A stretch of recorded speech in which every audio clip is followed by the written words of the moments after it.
السلام علیکم ورحمۃ اللہ وبرکاتہ۔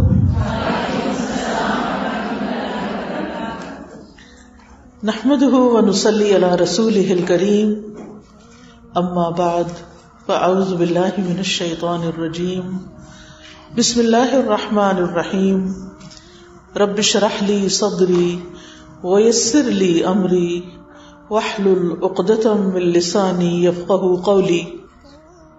الحمد للہ العزیز الغفور الحلیم الشکور، احمد ربی واشکرہ واتوب الیہ واستغفرہ، فلربی الحمد فی الدنیا والآخرہ علی فضلہ ومننہ ما علمنا منہا وما لم نعلم، لا الہ الا اللہ وحدہ لا شریک لہ العلیم بذات الصدور۔ ہر قسم کی تعریف اللہ کے لیے ہے جو غالب ہے اور بخشنے والا ہے، بردبار ہے اور قدردان ہے۔ میں اپنے رب کی حمد کرتی ہوں اور اس کا شکر ادا کرتی ہوں اور اس کی بارگاہ میں توبہ کرتی ہوں اور اس سے بخشش طلب کرتی ہوں۔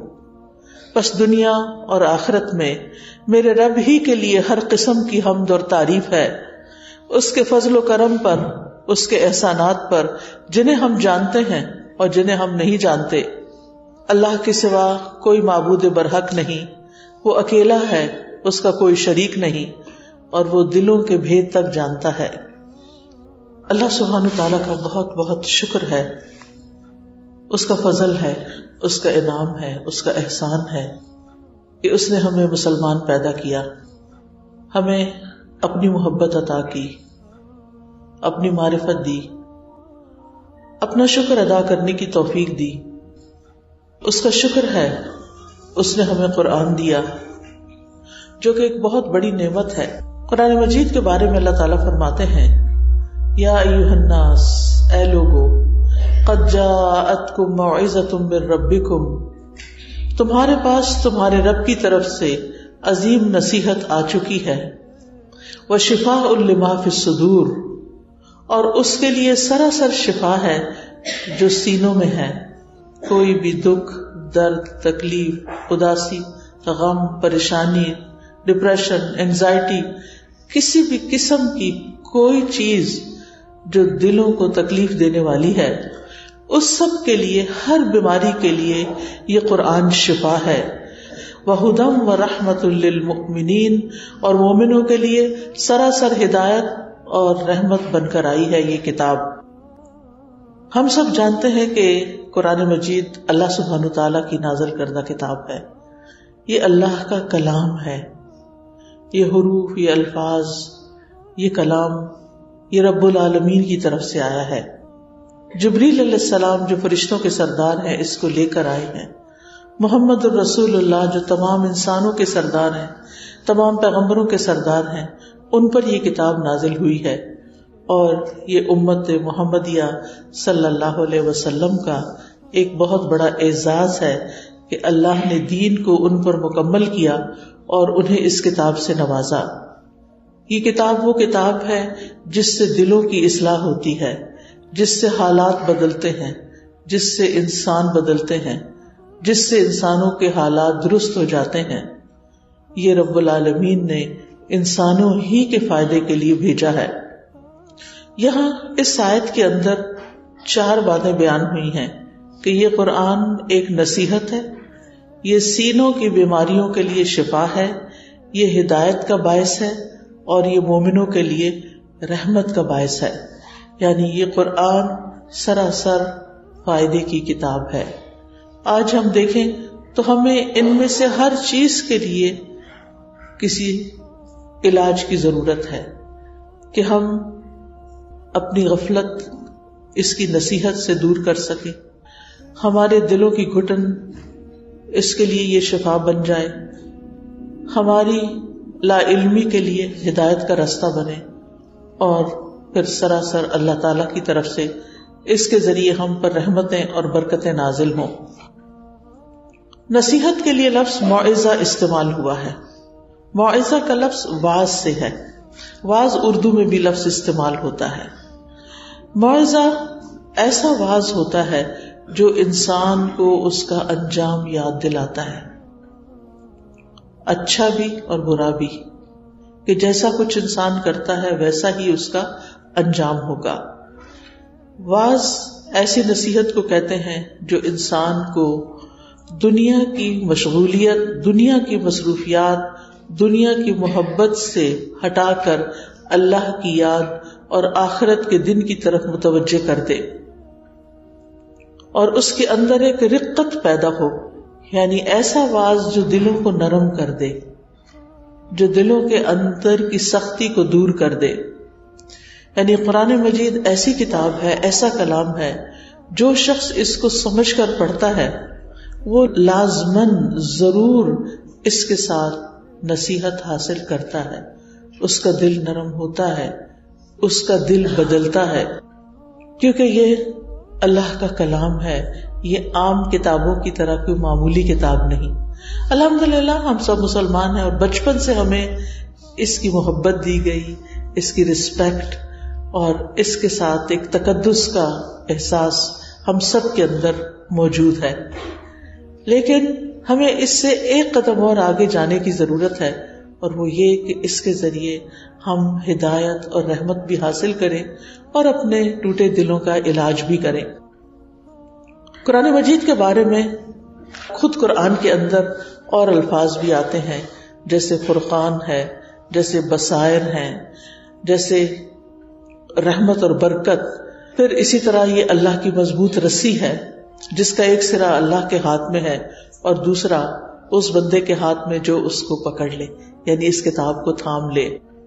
اس کتاب کو ذکر بھی کہا جاتا ہے کہ یہ بھولے ہوئے سبق یاد دلاتی ہے، یاد دہانی کراتی ہے۔ ابن قیم کہتے ہیں قرآن کا نصیحت کے لیے آسان ہونا، یہ آسانی کئی قسم کی ہے۔ پہلے اس کے الفاظ کو پڑھنا آسان ہے، یعنی ایک چھوٹے سے بچے کو بھی اگر آپ قرآن کے حروف کی پہچان کراتے ہیں تو کچھ ہی عرصے میں وہ اس کی ریڈنگ شروع کر دیتا ہے۔ پھر اسی طرح بڑی عمر کے لوگ جو عام طور پر کچھ زیادہ اسکول کالج میں نہیں بھی پڑھے ہوتے لیکن قرآن کو روانی کے ساتھ پڑھ لیتے ہیں۔ پھر اسی طرح اس کا حفظ کرنا بھی آسان ہے، کسی بھی اور کتاب کے مقابلے میں، کسی بھی اور شعر و شاعری کے مقابلے میں قرآن مجید کو حفظ کرنے میں اتنی محنت نہیں لگتی جتنی محنت اور چیزوں کو زبانی یاد کرنے میں لگتی ہے۔ اور اس کی گواہی یہ کہ ہر ایج کے، ہر عمر کے بچے اور ہر عمر کے لوگ اس کو یاد کر لیتے ہیں۔ پھر یہ کہ اس کے معنی کو سمجھنا بھی آسان ہے، پھر اسی طرح اس پر عمل کرنا بھی کچھ مشکل نہیں، کیونکہ یہ صرف کمانڈمنٹ نہیں دیتا کہ ایسا کرو اور ایسا نہ کرو، بلکہ اس کے ساتھ انسان کے دل کو بھی آمادہ کرتا ہے، موٹیویٹ کرتا ہے، انکریج کرتا ہے، جس کی وجہ سے پھر حکم پر عمل آسان ہو جاتا ہے۔ اگر دوسری قانون کی کتابیں دیکھیں تو اس میں صرف قانون کی مختلف شکلیں لکھی ہوتی ہیں، مختلف اس کے حصے قانون کو صرف بتاتے ہیں، اس میں یہ نہیں بتاتے کہ اس کو امپلیمنٹ کیسے کرنا ہے یا اس کے لیے انسانوں کی ذہن سازی کیسے کرنی چاہیے۔ لیکن یہ کتاب صرف قانون نہیں دیتی، صرف ڈوز اینڈ ڈونٹس نہیں دیتی، بلکہ اس کے ساتھ ساتھ دلوں کو نرم کرتی ہے، دلوں کو تیار کرتی ہے، لہذا انسان کے لیے اس کو ایکسپٹ کرنا آسان ہو جاتا ہے۔ پھر اسی طرح یہ ہے کہ یہ کتاب تمام جہان والوں کے لیے نصیحت ہے۔ عام طور پر ہم سمجھتے ہیں کہ یہ کتاب صرف مسلمانوں کے لیے نہیں، ھدی للناس، تمام انسانوں کے لیے ہدایت ہے، یعنی اس سے پوری انسانیت کو فائدہ اٹھانا چاہیے۔ ان ھو الا ذکر للعالمین، اور یہ تمام جہان والوں کے لیے اعزاز اور شرف کی بات ہے۔ پھر اسی طرح یہ کتاب عقل والوں کے لیے نصیحت ہے اور زندہ دل انسانوں کے لیے، جیسے کہ قرآن مجید میں آتا ہے ان ھو الا ذکر وقرآن مبین لینذر من کان حیا، کہ یہ تو سراسر نصیحت اور واضح قرآن ہے تاکہ اسے خبردار کرے جو زندہ ہے، یعنی جس کے سینے میں زندہ دل ہے وہ اس سے ضرور سبق حاصل کرے۔ رہا وہ شخص جس کا دل مر چکا ہے، جو غفلت میں ڈوبا ہوا ہے، تو اگر وہ قرآن پڑھتا یا سنتا بھی ہے تو بہت زیادہ فائدہ حاصل نہیں کرتا، لیکن جس شخص کا دل سمجھنے کی اہلیت رکھتا ہے، جو سمجھنا چاہتا ہے، جو اس کا شوق رکھتا ہے کہ اللہ کا کلام اس کی سمجھ میں آئے، تو اس کے لیے بہرحال یہ بہت آسان ہے. پھر اسی طرح اس کا پڑھنا اور پڑھانا سب سے افضل کام ہے. خیرکم من تعلم القرآن وعلمہ، تم میں سے سب سے بہترین وہ ہے جو قرآن سیکھے اور سکھائے. یعنی اس کا پڑھنا، سیکھنا، سکھانا، خود حفظ کرنا، کسی کی مدد کرنا، اس کی تفسیر پڑھنا، اس کی تفسیر پڑھانا، یہ تمام چیزیں ایسی ہیں کہ جو انسان کے لیے ایک انتہائی عزت والا کام ہے، انتہائی شرف والا کام ہے. اس لیے اہل القرآن کو جو بھی اس کو پڑھ رہے ہوں یا پڑھا رہے ہوں یا اس کے ساتھ شغف رکھتے ہوں، اس کے ساتھ ٹائم سپینڈ کرتے ہوں، انہیں یہ سوچ لینا چاہیے کہ ان کا وقت ضائع نہیں جا رہا، بلکہ انہیں اس کا بہت بڑا ریوارڈ ملنے والا ہے، کیونکہ یہ اللہ کا کلام ہے. قرآن پڑھنے والے اور پڑھانے والے اور قرآن کے ساتھ شغف رکھنے والے اللہ کے خاص لوگ ہوتے ہیں. یعنی یہ نصیب اور یہ قسمت ان لوگوں کو ہی ملتی ہے کہ جو اس چیز کے ساتھ محبت رکھتے ہیں اور اس کے لیے ایفرٹ کرتے ہیں. رسول اللہ صلی اللہ علیہ وسلم نے فرمایا، لوگوں میں سے کچھ افراد اللہ کے خاص بندے ہوتے ہیں، اللہ والے ہوتے ہیں.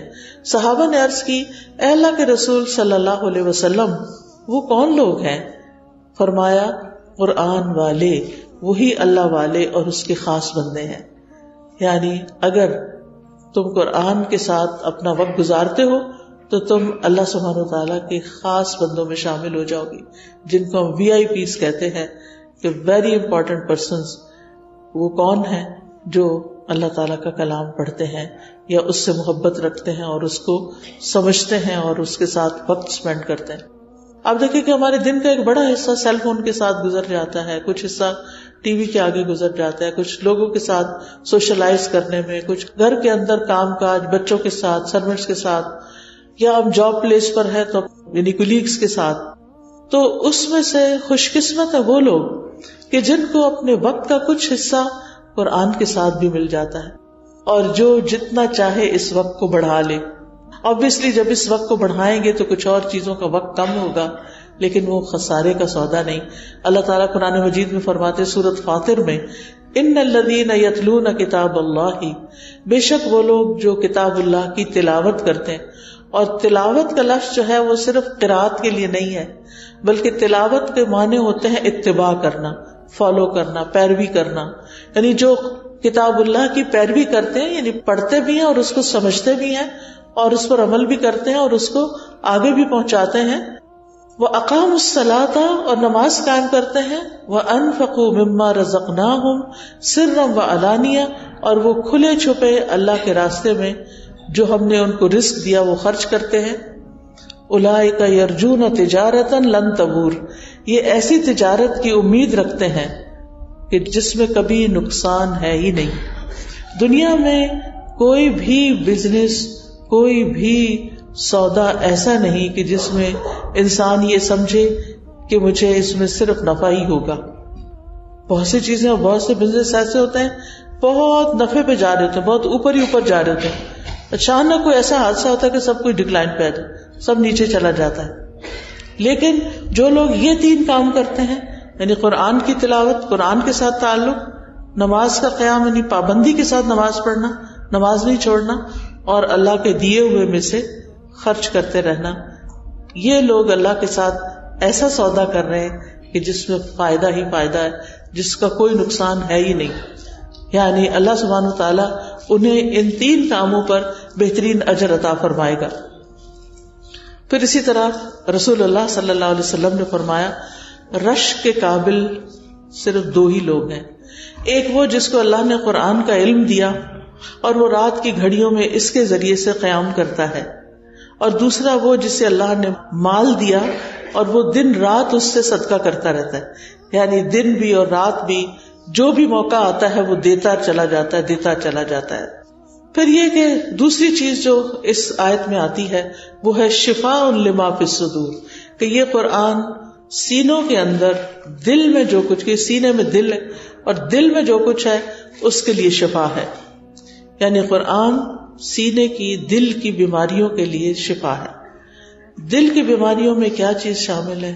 سب سے پہلے تو وسوسے، برے برے خیالات، خوفناک چیزیں جو انسان سوچتا ہے، یا غم یا دکھ یا وہ ہرٹ جو کسی کی طرف سے انسان کو پہنچتا ہے. اسی طرح بری نیت، برے ارادے اور شیطان کی ڈالی ہوئی نجاست کہ وہ انسان کو کسی نہ کسی غم میں مبتلا کر کے رکھتا ہے، کیونکہ وہ ہمارا دشمن ہے اور وہ خوش ہوتا ہے اس بات پر کہ انسان دکھی اور غمگین ہو، لہٰذا وہ اس کو ایسے ایسے خیالات ڈالتا ہے، کبھی اس کے بچوں کے بارے میں، کبھی اس کے عزیزوں کے بارے میں، کبھی مال کے بارے میں، کبھی مستقبل کے بارے میں، کہ انسان ساری نعمتیں ہونے کے باوجود خوش نہیں رہتا. یعنی کتنی حیرت کی بات ہے نا کہ اگر ہم گننا شروع کریں کہ ہمارے پاس کیا نہیں اور کیا کچھ ہے تو ہم گن نہیں سکتے، اتنا کچھ ہے ہمارے پاس. اللہ تعالیٰ فرماتے ہیں وَإِن تَعُدُّوا نِعْمَتَ اللَّهِ لَا تُحْصُوهَا، اگر تم اللہ کی نعمتوں کو گننا چاہو تو گن نہیں سکتے، شمار کرنا چاہو تو شمار نہیں کر سکتے. لیکن اس کے باوجود بھی ہم پریشان رہتے ہیں، اس کے باوجود بھی ہم دکھی رہتے ہیں. یعنی سب کچھ ہوتے ہوئے بھی ہم جو نہیں ہمارے پاس کسی وجہ سے، کوئی امتحان ہے ہمارا، یا کوئی ہماری دعا قبول نہیں ہوئی، یا ہم اپنے بچوں کو جیسا دیکھنا چاہتے ہیں ویسے وہ بن نہیں رہے، یا کوئی بھی ریزن ہو سکتی ہے، وہ ایک غم زندگی کا ہماری ساری نعمتوں پر حاوی ہو جاتا ہے اور انسان خوشیوں سے ہاتھ دھو بیٹھتا ہے.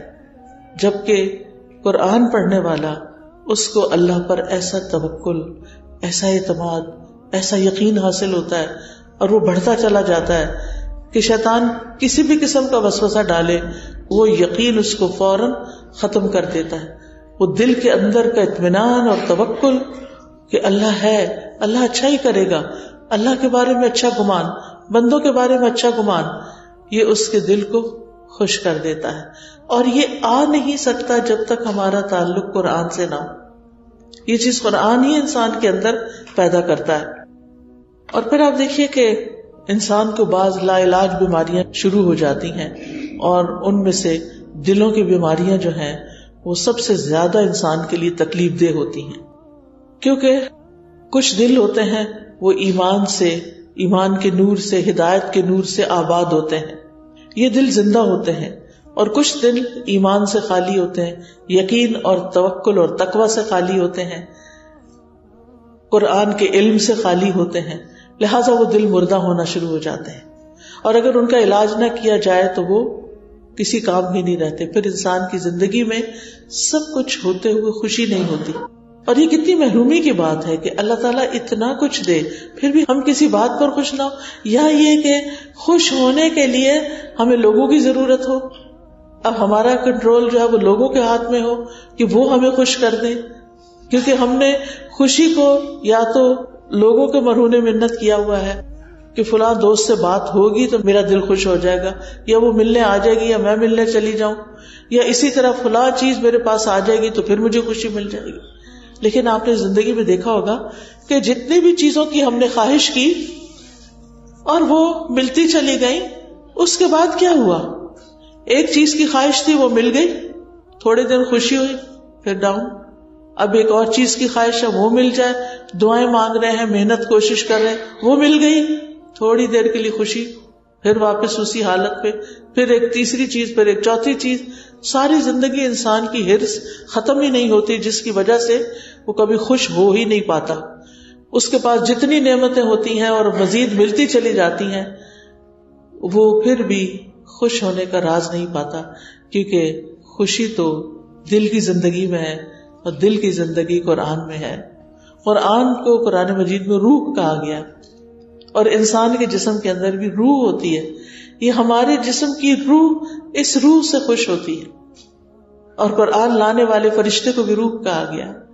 دل مردہ ہونے کے عام طور پر دو بڑے سبب ہوتے ہیں، ایک جہالت اور ایک تکبر.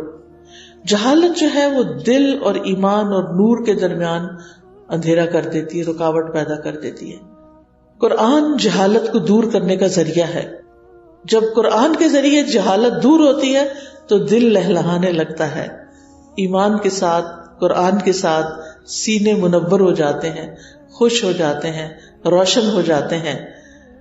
قرآن مجید میں شفا کے 3 معنی ہیں کہ یہ گمراہی سے شفا ہے کیونکہ اس میں ہدایت ہے، بیماری سے شفا ہے کیونکہ اس میں برکت ہے، اور اسی طرح فرائض اور احکام کو معلوم کرنے کے بارے میں شفا ہے، کیونکہ جب ہم کسی چیز پر عمل کرنا بھی چاہتے ہیں، فار ایگزامپل اب رمضان قریب آ رہا ہے، روزے تو ہم ہر سال روٹین کے رکھ ہی لیتے ہیں، قیام اللیل بھی کر لیتے ہیں، لیکن اس کے ساتھ ساتھ اکثر لوگ اپنی زکوٰۃ نکالتے ہیں رمضان کے اندر، لیکن ہوتا کیا ہے، لا علمی کی وجہ سے ہم صحیح طور پر کام ہی نہیں کر سکتے، ہم صحیح فنکشن نہیں کر پاتے، ہمارے دل میں ڈاؤٹ رہتا ہے، پتہ نہیں اس پہ زکوٰۃ ہے یا نہیں، پتہ نہیں کتنی نکالنی، یعنی چھوٹے چھوٹے کوسچنز ہوتے ہیں جو ہمارے اندر ایک بے چینی پیدا کیے ہوئے ہوتے ہیں۔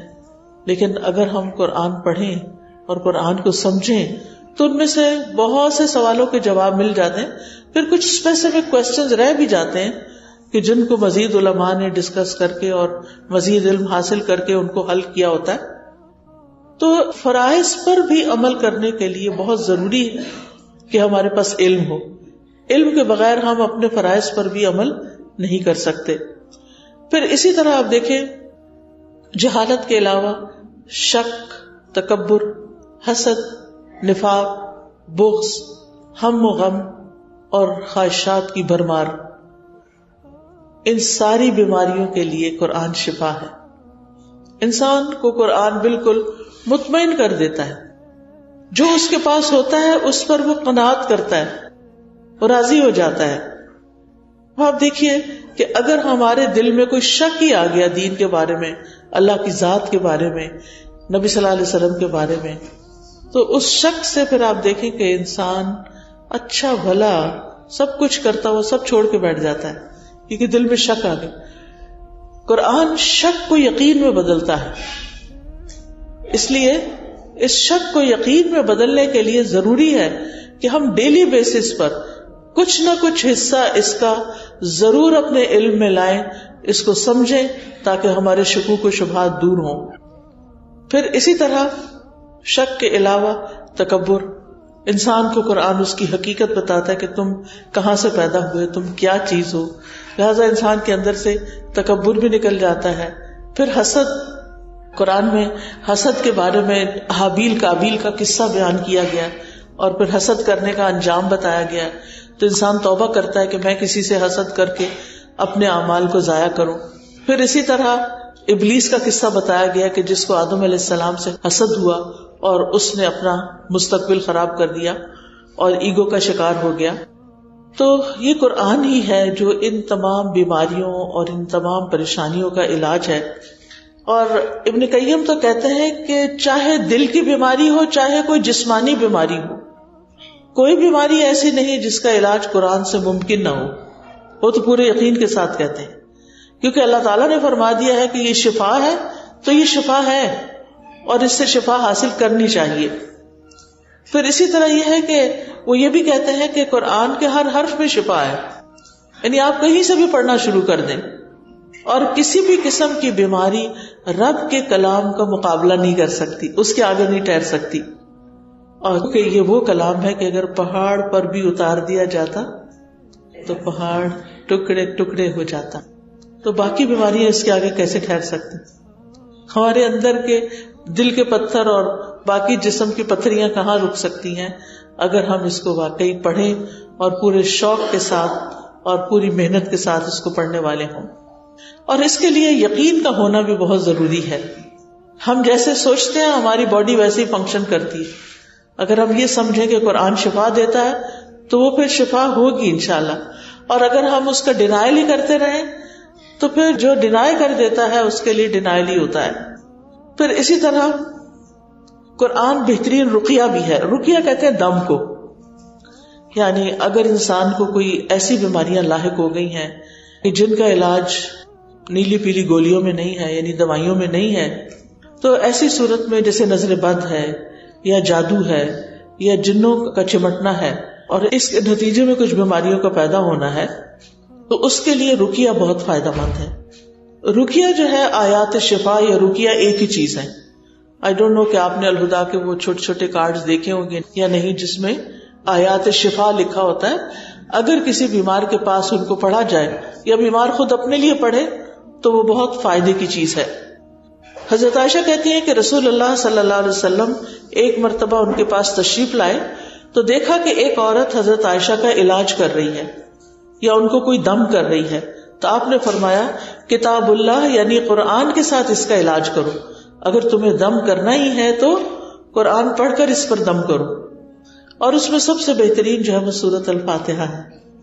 یعنی اگر انسان سورۃ الفاتحہ پڑھ کر دم کرتا ہے تو انشاءاللہ فائدہ مند ہوگا، کیونکہ سورۃ الفاتحہ کو الشفا بھی کہا گیا ہے. اور اس میں ایک واقعہ بھی آتا ہے صحیح البخاری میں کہ نبی صلی اللہ علیہ وسلم کے چند صحابہ عربوں کے ایک قبیلے کے پاس سے گزرے. قبیلے والوں نے ان کی کوئی ضیافت نہیں کی. اس زمانے میں ہوٹل ریسٹورینٹس نہیں ہوتے تھے. مسافروں کے لیے راہ چلتے جن لوگ کے گھر ہوتے تھے وہی ان کو ٹھہراتے تھے، کھلاتے پلاتے تھے. تو اب یہ کہ وہ ایک قبیلے کے پاس سے گزرے، قبیلے والوں نے ان کی کوئی ضیافت نہیں کی، ان کی کوئی مہمانی نہیں کی. کچھ دیر بعد قبیلے کے سردار کو بچھو نے کاٹ لیا.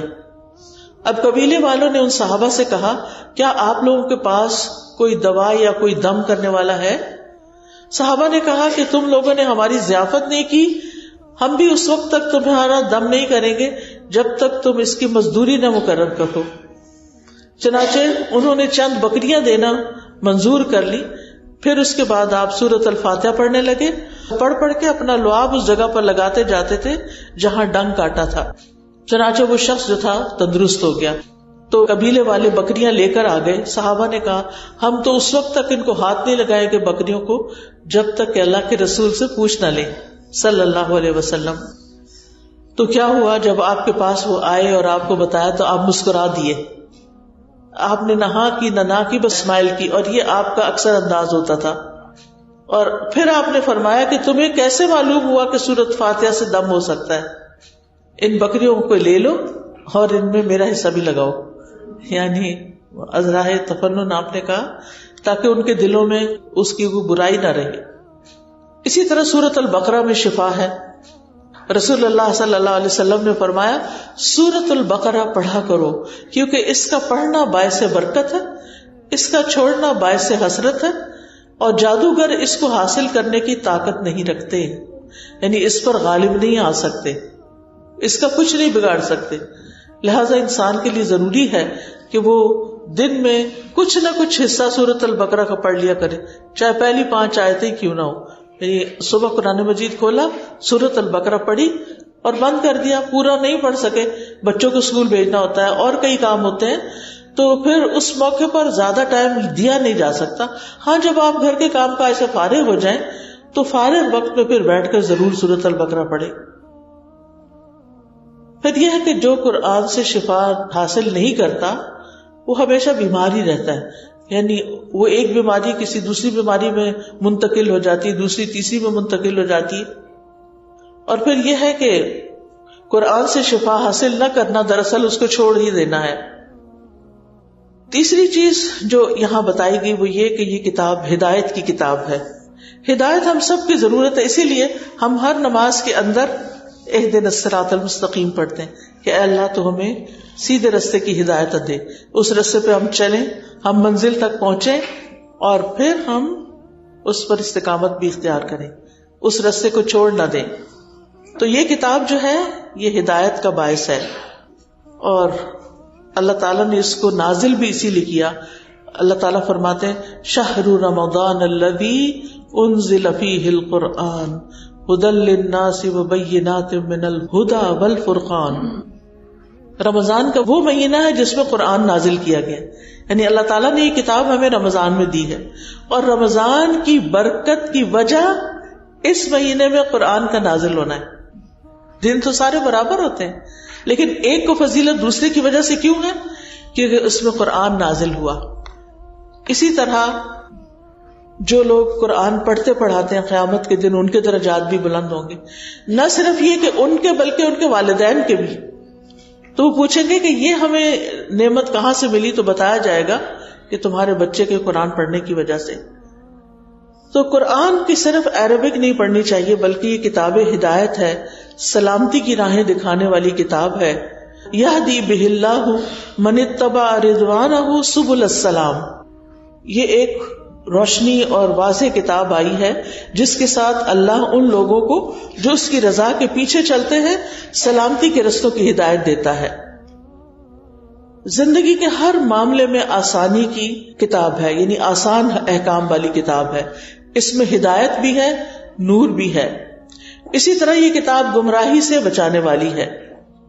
رسول اللہ صلی اللہ علیہ وسلم نے فرمایا، اللہ عز و جل کی کتاب ہی اللہ کی رسی ہے، جو اس کی پیروی کرے گا وہ ہدایت پر رہے گا، جو اس کو چھوڑ دے گا وہ گمراہی پر ہوگا. تو کچھ بھی ہو ہم نے اس کتاب کو چھوڑنا نہیں. جو لوگ پوری پڑھ چکے ہیں وہ دوبارہ سے شروع کر کے ریویژن ساتھ کے ساتھ ہی کر لیں، اور اس طرح اس کتاب کو مرتے دم تک اپنے ساتھ رکھیں تاکہ قبر میں بھی ساتھ جائے، حشر کے دن اٹھے تو ساتھ اٹھے اور جنت تک پہنچائے. یہ کتاب شیاطین کی گمراہی سے بھی بچاتی ہے. اس سے انسان کو ایک فرقان ملتا ہے. فرقان کہتے ہیں کرائیٹیرین کو، کہ انسان اگر قرآن پڑھا ہوا ہوتا ہے تو خود اس کے اندر ایک فلٹر لگ جاتا ہے جس سے وہ ڈیٹیکٹ کر لیتا ہے کہ کیا چیز اللہ کی پسند کی ہے اور کیا شیطان کی ڈالی ہوئی نجاستیں ہیں، اور ان چیزوں کو اپنی زندگی سے باہر نکال دینا ہے. قرآن کی بدولت حکمت اور دانائی بھی ملتی ہے. انسان کو بہت سی ایسی باتیں سمجھ آتی ہیں جو اس کے بغیر سمجھ نہیں آتی. پھر یہ گناہوں سے بچانے کا ذریعہ بھی ہے، یعنی قرآن. کیونکہ اگر ہمیں نہیں پتا کہ اللہ تعالیٰ کس بات پہ ناراض ہوتے ہیں تو ہم شوق سے کرتے رہیں گے. سب لوگ تالیاں بجائیں گے ہمارے لیے، اللہ تعالیٰ ناراض ہو رہے ہیں، لوگ خوش ہو رہے ہیں، اور ہمیں پتہ ہی نہیں کہ حقیقت میں کیا ہو رہا ہے. تو یہ قرآن بتاتا ہے کہ اللہ تعالیٰ کن چیزوں کو پسند کرتا ہے اور کن چیزوں پر ناراض ہوتا ہے. پھر اسی طرح قرآن کے نزول کا مقصد صرف تلاوت نہیں ہے، بلکہ اس کا مقصد آیات میں غور و فکر اور اس سے نصیحت حاصل کرنا ہے. سورۃ صاد میں اللہ تعالیٰ فرماتے ہیں، کتاب انزل الیک مبارک لیدبروا آیاتہ ولیتذکر اولو الالباب. جو کتاب ہم نے آپ کی طرف نازل کی ہے بڑی برکت والی ہے تاکہ لوگ اس کی آیات میں غور و فکر کریں اور اہل عقل اس سے سبق حاصل کریں. عقل والے اس کتاب سے سبق سیکھے. حسن بصری کہتے ہیں قرآن اس لیے نازل کیا گیا تاکہ اس پر غور و فکر کیا جائے اور اس پر عمل کیا جائے، لیکن کچھ لوگوں نے تو اس کو اپنی صرف تلاوت کی کتاب بنا لیا ہے. یعنی صبح اٹھتے ہیں، روٹین میں اس کو کھولتے ہیں، کچھ آیتوں کی کچھ پیجز کی تلاوت کرتے ہیں، بند کرتے ہیں، رکھ دیتے ہیں. جیسے کھولنے سے پہلے تھے ویسے ہی بعد میں ہوتے ہیں. کسی آیت پر نہیں رکتے، کسی کا مطلب نہیں پتا، دل پہ کوئی اثر نہیں ہوتا. لہذا پڑھنا ثواب کا تو ہو گیا لیکن عمل میں کچھ نہیں آتا. اللہ سبحانہ وتعالیٰ قرآن مجید میں قرآن پر تدبر کا حکم دیتے ہیں. فرمایا، افلم یدبروا القول ام جاءہم ما لم یأت آباؤہم الاولین. کیا انہوں نے قرآن پاک میں غور نہیں کیا، یا ان کے پاس وہ چیز آئی ہے جو ان کے پہلے باپ دادا کے پاس نہیں آئی تھی؟ کوئی انوکھا دین آیا ہے ان کے پاس جس کو پہچان نہیں رہے. تو یاد رکھیے، ابن تیمیہ کہتے ہیں جو ہدایت کی غرض سے قرآن میں تدبر کرتا ہے اس کے لیے حق کا راستہ واضح ہو جاتا ہے. جو ہدایت کے لیے تدبر کرتا ہے اس کو ہدایت لازماً مل جاتی ہے. اور قرآن کی اگر کوئی صرف تلاوت کر دیتا ہے اور اس پر عمل نہیں کرتا یا کوشش بھی نہیں کرتا کہ اس پہ عمل کرنا ایک دن، تو اس کے بارے میں آتا ہے کہ قیامت کے دن ایسے لوگ جو ہیں، یعنی جو صرف پڑھ لیتے ہیں اور عمل نہیں کرتے، ان کی سزا کیا ہے. آپ نے فرمایا، میں معراج کی رات ایسے لوگوں پر گیا جن کے ہونٹ کینچیوں سے کاٹے جا رہے تھے آگ کی. جب وہ کاٹے جاتے تو پھر مکمل ہو جاتے. میں نے پوچھا، ہے جبریل یہ کون لوگ ہیں؟ انہوں نے کہا، یہ آپ کی امت کے وہ خطیب ہیں جو اس چیز کو کہتے تھے جس کو خود نہیں کرتے تھے. یعنی کہنا کچھ اور کرنا کچھ. ہم سمجھتے ہیں کہ اتنے سارے لوگوں میں کیا پتا چلے گا. نہیں، لوگوں کو نہیں پتا چل رہا تو فرشتوں کو تو پتا چل رہا ہے نا، اللہ تعالیٰ کو تو پتا چل رہا ہے نا، اور وہاں تو لکھا جا رہا ہے نا. پھر اسی طرح جو شخص قرآن سے منہ موڑے گا اس کے لیے قرآن میں سزا بتائی گئی. وقال الرسول یا رب ان قوم اتخذوا هذا القرآن مہجورا، اور رسول کہے گا اے میرے رب بے شک میری اس قوم نے قرآن کو چھوڑ دیا تھا. کیا ہم چاہیں گے کہ قیامت کے دن اللہ کے رسول صلی اللہ علیہ وسلم ہمارے بارے میں یہ بات فرمائیں کہ انہوں نے قرآن کو چھوڑ دیا تھا؟ اور جو شخص قرآن سے غفلت برتے اس کے لیے الگ سزا ہے. سمرہ بن جندب سے روایت ہے کہ نبی صلی اللہ علیہ وسلم خواب بیان کرتے ہوئے فرما رہے تھے کہ ایک شخص کا سر پتھر سے کچلا جا رہا تھا. آپ نے کچھ چیزیں دیکھی تھی، ان لوگوں کے جسم دیکھے تھے جو قرآن یا نماز نہیں پڑھتے، اور پھر آخرت میں وہ چھپ چھپ کر سامنے نہیں آئیں گے. تو سامنے تو ہر کوئی آئے گا، لیکن ساتھ ہی یہ ہے کہ وہ چاہتا کیا تھا، اس کو تربیت کی ضرورت تھی. تو کہا گیا کہ قرآن کا حافظ تھا مگر وہ اس قرآن سے غافل ہو گیا اور فرض نماز پڑھے بغیر سو جاتا تھا. ساری رات جاگا اور عین نماز کے وقت سو گئے. اور پھر آخری بات ہے کہ وہ رحمت للمؤمنین، یہ کتاب مومنوں کے لیے رحمت کا باعث ہے. رحمت کس طرح؟ رحمت اس طرح کہ انسان جو اس کو پڑھتا ہے اللہ تعالیٰ کو اس بندے پر پیار آتا ہے، اور پھر اللہ تعالیٰ اس پر اپنی ایسی رحمتیں نازل کرتا ہے کہ جس سے اس کو کسی چیز کی کمی نہیں ہوتی. پھر یہ کہ قرآن سے اللہ کی رحمت ملتی ہے اور اس کی وجہ سے رحمت گھروں کو ڈھانپ لیتی ہے. پھر اسی طرح برکتیں ملتی ہیں، جان و مال اور اولاد میں تحفظ ملتا ہے، عمر بڑھتی ہے، کاموں میں برکت ہو جاتی ہے، رفعت اور بلندی مل جاتی ہے، دنیا میں بھی عزت ملتی ہے اور آخرت میں بھی. اور پھر ایک نیکی کا ثواب کتنا، یعنی اگر کسی شخص نے ایک نیکی کی ہے تو اس کو 10 گنا اجر ملے گا، لیکن ایک شخص نے خود بھی کی اور کسی اور کو بھی بتا دیا اور وہ آگے بھی بتا رہا ہے، ان سب کی نیکی بھی شروع کرنے والے کو ملے گی. قرآن کی تلاوت عذاب قبر سے بچانے کا ذریعہ بھی ہے کہ جب انسان کو قبر میں لٹایا جائے گا اور اس پر کوئی بلا سر کی طرف سے آئے گی، نماز دل سے اس کو پروٹیکٹ کرے گی، دائیں طرف سے روزہ، بائیں طرف سے زکوٰۃ اور پاؤں کی طرف سے صدقات وغیرہ. لیکن اس کے علاوہ بھی یہ ہے کہ جب کوئی شخص یعنی ایسا کام کرنا چاہتا ہے جو اللہ کی پسند کا ہے اور خاص طور پر ان دنوں میں کرتا ہے جس میں اجر و ثواب کئی گنا زیادہ بڑھ جاتا ہے، تو یہ چیز پھر انسان کو آخرت میں بھی فائدہ دیتی ہے. قیامت کے دن قرآن انسان کی شکل میں آئے گا اور کہے گا میں وہی ہوں جس نے تمہیں رات کو بیدار رکھا تھا اور دن میں تجھے پیاسا رکھا تھا. اب کیا چیزیں رات کو بیدار رکھتی ہیں بچوں کو؟ تو اب آپ سوچئے کہ پھر وہ جب ان سے سوال کیا جائے گا تو کیا جواب دیں گے کہ کیا چیز انہیں رات کو جگاتی تھی؟ کون سی چیز پھر قیامت کے دن ان کی سفارش کرے گی؟ کیونکہ قرآن کے پڑھنے والوں کی تو سفارش خود قرآن کرے گا. اور اسی طرح نبی صلی اللہ علیہ وسلم نے فرمایا قرآن سیکھو کیونکہ یہ قیامت کے دن اپنے پڑھنے والوں کی سفارش کرے گا. 2 روشن صورتیں سورۃ البقرہ اور آل عمران پڑھا کرو، سیکھو، کیونکہ یہ دونوں صورتیں قیامت کے دن سائبانوں کی شکل میں یا پرندوں کی 2 صف بستہ ٹولیوں کی شکل میں آئے گی اور اپنے پڑھنے والوں کا دفاع کرے گی، ان کی حفاظت کرے گی. پھر اسی طرح قرآن یا انسان کے حق میں گواہی دے گا یا خلاف گواہی دے گا. کس کے حق میں گواہی دے گا؟ جس نے اس کو پڑھا ہوگا، سمجھا ہوگا، اس پر عمل کیا ہوگا، اور اس کے برعکس کرنے والوں کے خلاف گواہی دے گا. قاری قرآن کے لیے عزت کا تاج اور اللہ کی رضامندی حاصل ہوگی، اور اسی طرح والدین کے سر پر بھی نور کا تاج پہنایا جائے گا. قرآن پاک پڑھنے والوں کا جنت میں بھی بہت اچھا مقام ہوگا اور وہاں ان کا تعارف ہوگا.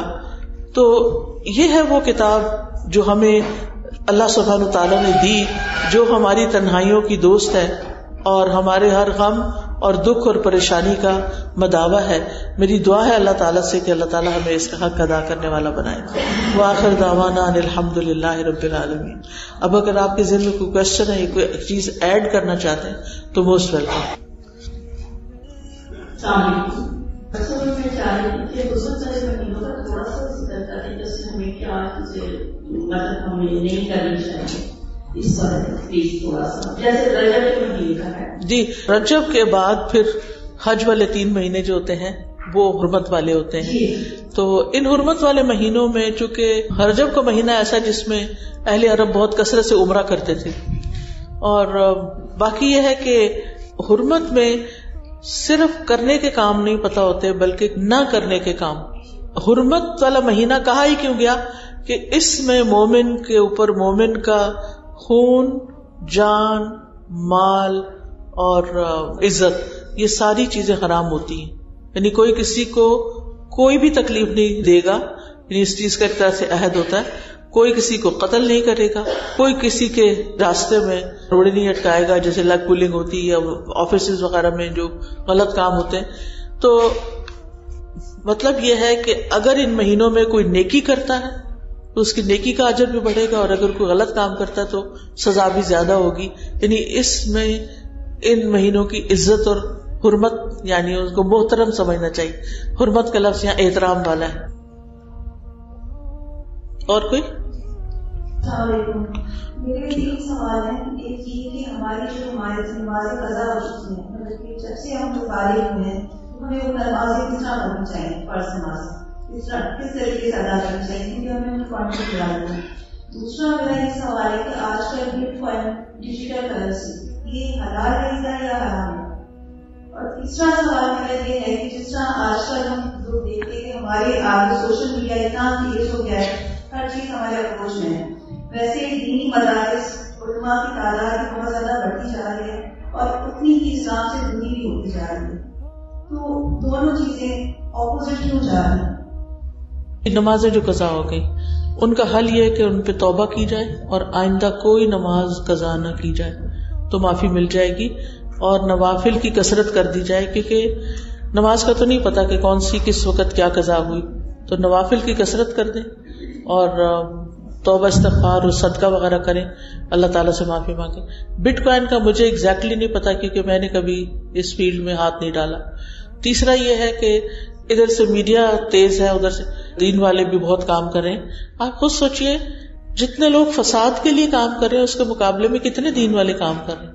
یہ صرف ہمیں نظر آتا ہے کہ دین والے بہت کام کر رہے ہیں، بہت کوئی کام نہیں ہو رہا. ٹھیک ہے کچھ اویئرنیس ضرور آئی ہے، لیکن شر کے مقابلے میں وہ خیر جو ہے وہ بہت کم کوششیں ہیں اس کے لیے. یعنی آپ کو ایک سنگر کے سنگنگ کے اوپر جو ہٹس ملے گی، آپ کو لائکس ملے گی، وہ کسی لیکچر کے اوپر تو نہیں ملے گی. اور کتنے لوگ سنتے بھی ہیں، اور اگر سن بھی لیں تو اس پر عمل کتنے % کرتے ہیں. مشکل یہ ہے، 2 چیزیں مشکل ہیں. ایک تو یہ کہ دین کے بارے میں یہ سوشل میڈیا کی وجہ سے شکوک و شبہات بہت ہو گئے ہیں، شک بہت ڈال دیا گیا. دوسرا یہ کہ خواہشات، پہلے ہوتا تھا کہ مشکل سے چیزیں دیکھنے کرنے کو ملتی تھی، جو ایلیٹ کلاس ہوتی تھی جو کچھ کرتی تھی ان کا اپنا ایک سرکل ہوتا تھا. اب ہر ایک کی ایکسس ہو گئی ہے، اب ہر کوئی ان کو کاپی کرنا چاہتا ہے. تو شہوات، خواہشات، شکوک و شبہات اور خواہشات، ان چیزوں نے ہمارے لیے دین پر عمل کرنا مشکل کر دیا. حل یہی ہے کہ ہم اپنا بھی ایمان مضبوط کریں اور اپنے بچوں کا بھی. میرا ایک کوشچن ہے کہ کیسے پتا چلے کہ آزمائش، امتحان اور مکافات عمل یہ تینوں الگ الگ چیزیں ہیں. جیسے کہ اگر خود پہ آتی ہے تو کہتے کہ یہ اللہ کی طرف سے آزمائش ہے، تو ہمیں کیسے پتا چلے کہ آزمائش ہے؟ اور دوسرا اگر کسی دوسرے کے ساتھ تو کہتے چلے مکافات عمل ہے. مجھے تینوں میں تھوڑا سا کیا ڈفرینس ہے؟ آزمائش اور امتحان جو ہے وہ تو ہر ایک کا ہو رہا ہے، صرف شر سے نہیں ہو رہا، خیر سے بھی ہو رہا ہے. وَنَبْلُوكُمْ بِالشَّرِّ وَالْخَيْرِ فِتْنَةً، مال بھی آزمائش ہے، اولاد بھی آزمائش ہے، یہ ساری چیزیں امتحان ہے ہمارے لیے. اور ایک یہ ہے کہ جو مکافات عمل ہے کہ ہم نے کسی کے ساتھ برا کیا ہوگا تو ہمارے ساتھ ہوا ہے، اس میں 1-2 چیزیں آتی ہیں کہ جو شخص والدین کے ساتھ زیادتی کرتا ہے یا ان کو تکلیف دیتا ہے تو مر نہیں سکتا جب تک کہ وہ دنیا میں کوئی نہ کوئی اس کے بدلے میں تکلیف نہ دیکھے. اسی طرح جو رشتہ داروں کے ساتھ قطع تعلقی کرتا ہے تو یہ بھی ایسے گناہوں میں سے ہے کہ جس کا وبال انسان دنیا میں کسی شکل میں دیکھتا ہے. اب ہمیں تو یاد ہی نہیں ہوتا کہ ہم نے کس موقع پر کس کے ساتھ کیا زیادتی کی. لہذا اگر اب اگلا کیا کرائیٹیریا ہوگا، اگر تو اس تکلیف کے آنے کے بعد ہم اللہ کی طرف راغب ہو جاتے ہیں تو یہ ایک آزمائش تھی، اور اگر اس تکلیف کے بعد ہم اللہ سے اور دور ہو جاتے ہیں تو علماء یہ کہتے ہیں کہ یہ انڈیکیشن ہے کہ یہ اس شخص کے لیے عذاب تھا. جی یہ جو روزے ہمارے قضا ہو جاتے ہیں تو ہم ان کا فدیہ دے کے اس وقت ہمارے پاس ہو جائیں گے یا اس کے لیے ضروری؟ کیونکہ قرآن میں جو آیات ہیں اس میں آیات منسوخ کے بارے میں کہا جاتا ہے رجسٹر جو ہے کہ فدیہ دے دیے. روزے کی تو قضا بہرحال ہے. فعدۃ من ایام اخر، بعد کے دنوں میں روزے رکھ. من کان منکم مریضا او علی سفر فعدۃ من ایام اخر، جو بیمار ہو یا مسافر ہو اگر روزہ چھوڑ دیا ہے باقی دنوں میں روزے پورے کر لے. بعض خواتین کو یہی پتہ نہیں ہوتا کہ پیریڈز کے روزوں کی قضا دینی ہے کہ نہیں. سارے پیریڈز کے روزوں کی قضا دینی ہے، لہذا انسان اپنا کیلکولیٹ کر لے کہ میں کس ایئر میں مجھے مینسز شروع ہوتے، اب میں کتنے سال کی ہوں، کتنے سال کے روزے میرے چھٹے ہیں، میرے ایوریج کتنے ڈیز ہیں، وہ رکھنا شروع کر دے اور اس کے ساتھ ساتھ ان کا فدیہ دے دے. ایک مسکین کا کھانا ہوتا ہے، زندگی رہے تو پورا کرتے رہے ساتھ ساتھ، لیکن کیونکہ پورے سال بھی تو روزے نہیں رکھے جا سکتے، تھوڑے تھوڑے، یعنی کہ اگر ہر مہینے 3 روزے رکھتے ہیں یا اسی طرح سوموار اور جمعرات کا روزہ رکھ لیتے ہیں تو کرتے کرتے وہ روزے پورے ہو جائیں گے انشاءاللہ تعالی. روزوں کی قضا دینا لازم ہے. جی وعلیکم السلام. وظائف کا اسلام میں کیا رول ہے، ہمیں کرنے چاہیے نہیں؟ دیکھیں مسنون دعائیں جو ہیں وہ ہمارے لیے بہت کافی ہیں. باقی یہ ہے کہ یہ جو تعداد لوگ مقرر کر لیتے ہیں اور بعض اوقات بہت زیادہ کر لیتے ہیں، یہ بعض اوقات پریشان بھی کرتی ہے لوگوں کو اور وہ کر نہیں پاتے اس کو. لیکن قرآن شفا ہے، آپ جہاں سے بھی پڑھیں گے. سورۃ فاتحہ شفا ہے، تو یہ بھی ایک وظیفہ ہی بن جاتا ہے نا. آپ ایک دفعہ پڑھیں، ہر نماز کے ساتھ پڑھ کے اپنے اوپر دم کریں، یا مریض کو جب دیکھیں اس پہ دم کریں، تو کوئی حرج نہیں ہے. لیکن یہ سورت 41 دفعہ پڑھو یا 40 دفعہ پڑھو، یہ پھر ٹو مچ ہو جاتا ہے. یہ لوگوں نے خود بنایا. السلام علیکم. پچھلے آپ نے جیسے کہا کہ قرآن جو ہے ہدایت ہے، دل زندہ ہے. ہم اپنے جیسے ہم بھی کوشش کرتے ہیں قرآن پڑھیں تو نام بھی اس محسوس ہوتا ہے کہ اس طرح کا اثر ہو رہا ہے نہیں ہو رہا، جیسا کہ مصطفیٰ کے کچھ ایسی کوئی انڈیکیشن کہ ہم دیکھ سکیں کہ ہمارا ابھی اس میں تھوڑی جان ہے، یعنی اس میں دل لگ رہا ہے کہ نہیں لگ رہا، محبت ہے کہ نہیں، کیا اس کو ہم مس کرتے ہیں کہ نہیں، آج قرآن نہیں پڑھا گیا، آج میری کلاس مس ہو گئی ہے، مجھے اس کو سمجھنا چاہیے. یعنی اپنے اندر کتنی بے چینی ہے اس سے اندازہ لگا سکتے ہیں. السلام علیکم. میرا آپ سے ایک کوشچن ہے کہ جو شادی کے لیے کیا یہ فکس ہوتا ہے کہ آپ کس شخص سے اور کس بندے سے شادی ہونی ہے، کیا اس کے لیے والدین اور یا پھر لڑکا یا لڑکیوں کو کوشش کرنی چاہیے؟ ایسا ہے کہ جس طرح ہمارے یہاں رزق لکھا ہوا ہے نا، لیکن یہ بھی ساتھ لکھا ہوا ہے کہ کوشش کرے گا تو ملے گا. مثلاً آپ اوپر بیٹھے ہیں اور مجھے شوق ہے آپ سے ملاقات کرنے کا، لیکن اسی صورت میں کر سکتی ہوں جب میں اوپر چڑھ کے جاؤں گی. اس کے لیے آپ بیٹھے ہیں، میں بھی موجود ہوں. شوق تب پورا ہوگا جب میں محنت کروں گی، ٹھیک ہے نا. اسی طرح جوڑ لکھے ہوئے ہیں لیکن وہ ملیں گے تب جب ہم کوشش کریں گے. اوکے. سبحانک اللہم و بحمدک، اشہد ان لا الہ الا انت، استغفرک و اتوب الیک. السلام علیکم و رحمۃ اللہ وبرکاتہ.